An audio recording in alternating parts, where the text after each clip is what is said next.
বলা হচ্ছে শীতে করোনা ভাইরাসের প্রকোপ নতুন করে বাড়তে পারে। জোর আলোচনা সংক্রমণের সম্ভাব্য দ্বিতীয় ঢেউ নিয়েও, কিন্তু বাংলাদেশে সেই ঝুঁকি আসলে কতটা? বিস্তারিত মনিরুল ইসলাম মিন্টুর রিপোর্টে।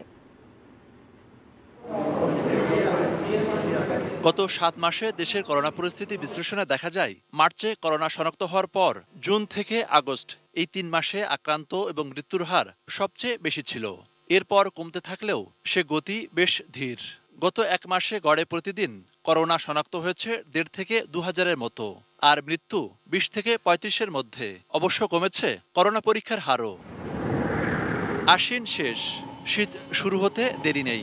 এই মহামারীকালে উত্তরে হাওয়া বাংলাদেশে পৌঁছানোর আগেই করোনা ভাইরাস নিয়ে সতর্কবার্তা আসছে চারিদিক থেকে। ভাইরাসটা কোল্ড এনভায়রনমেন্টে এরা মাল্টিপ্লাই বেশি করবে, এটাই হলো প্রথম কারণ। আমাদেরও তো কিছুটা সময় বেশ ভালো ঠান্ডা পড়ে, অ্যাটলিস্ট মানে 2 সপ্তাহ মতন খুব ভালো ঠান্ডা পড়ে। তো ওটার জন্য আশঙ্কা করা যেতে পারে, মানে একটা প্রেডিকশন আছে যে ওই সময়টা বেড়ে যেতে পারে। বাংলাদেশে শীতের সময় শুকনো থাকে, মানুষের চলাচলটা বেশি হয় এবং সামাজিক মেলামেশা বেশি হয়।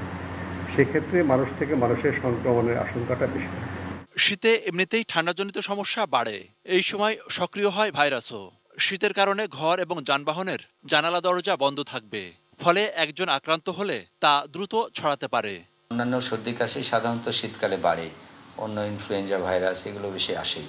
তাহলে হাঁচি কাশি বাড়া মানেই হলো সেই সঙ্গে আবার ড্রপলেটও বেড়ে যাওয়া, এবং হাঁচি কাশির সঙ্গে আমার যে স্থানীয় যে প্রতিরোধ ক্ষমতা থাকে গলা এবং এই যে নাকের ভিতরে মিউকোসা, তারপরে একটা লোকাল অ্যান্টিবডি থাকে ইমিউনোগ্লোবুলিনে, সেটাও কমে যায়, অনেক সময় সেটাও কম্প্রোমাইজ হয়ে যাবে। তাহলে আমার হোস্ট ফ্যাক্টরও কিন্তু একটা বড় ফ্যাক্টর।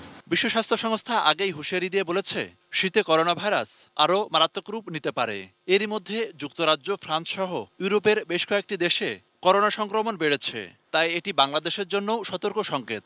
যেখান থেকেই হোক, প্রাইভেট পাবলিক যে কোনো সেক্টর থেকে খুব দ্রুত হাঁচি কাশির চিকিৎসা করা দরকার, যাতে, কারণ যত বেশি সিমটম থাকবে তত বেশি স্প্রেড করবো আমরা, তত বেশি ছড়াবো। মনিরুল ইসলাম মিন্টু, 18 নিউজ, ঢাকা।